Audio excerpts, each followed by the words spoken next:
Hey, what's going on, guys? TheHORRORman back with the next review of the Fangoria challenge.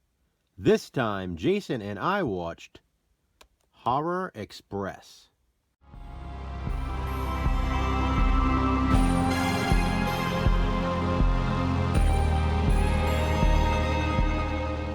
This will be the last Fangoria challenge review of the year. Don't worry though, we'll be continuing straight on until we're finished watching all 101 best horror movies you've never seen. According to Fangoria, Horror Express is one of them.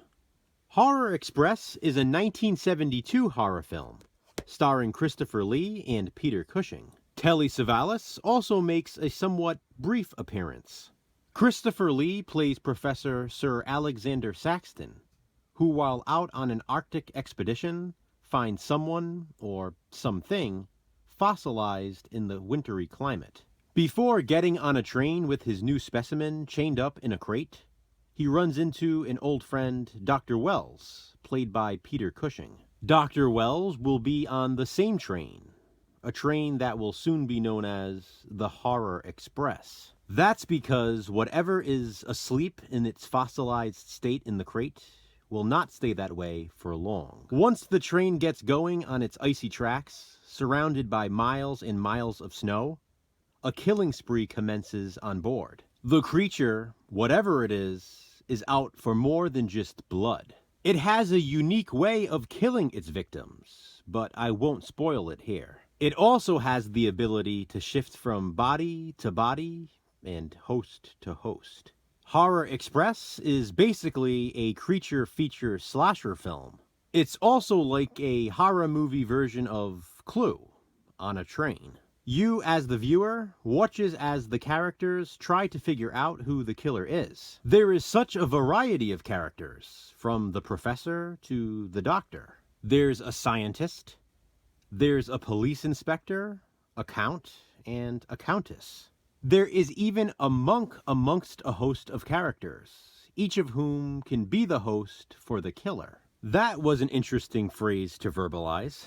No one is safe from being killed or being the killer in Horror Express.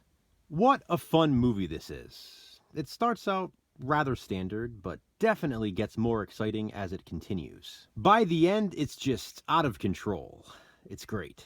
The characters are awesome, but that shouldn't be surprising with this cast. I love the snowy, isolated setting, with the train out in the middle of nowhere. The movie was actually filmed in December of 1971, around Christmas.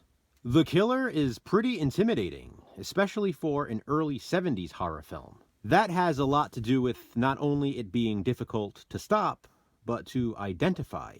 It could be anybody, at any time, anywhere on the train. The way the victims are murdered is unique, like I said.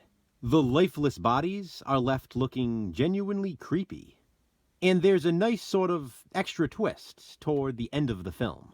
Horror Express is one of those movies available on a lot of multi-packs, but it also seems to be one that a lot of people haven't seen. It makes sense that Fangoria considers it to be one of the 101 best horror movies you've never seen, because you probably haven't seen it.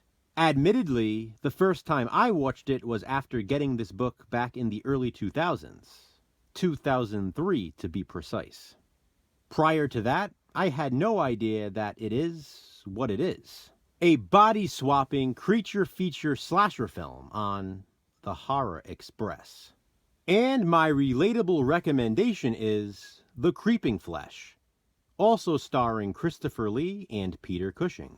The Creeping Flesh was released a year after Horror Express, in 1973. Along with having some of the same actors, it definitely has the same feel to it too. In this one, Christopher Lee plays a scientist who makes a paleontological discovery of bones. During an experiment, flesh returns to the bones, unleashing a malevolent being. Based on that, you can probably understand why The Creeping Flesh is my relatable recommendation for Horror Express. Have you seen it? If so, what do you think of it? Comment below and let me know. And please be sure to check out Jason's review. We'll be taking the Horror Express right into the new year with more reviews for the Fangoria challenge. What's up next? Check back soon to find out. Thanks for watching, guys. Hit that thumbs up and be kind. Subscribe.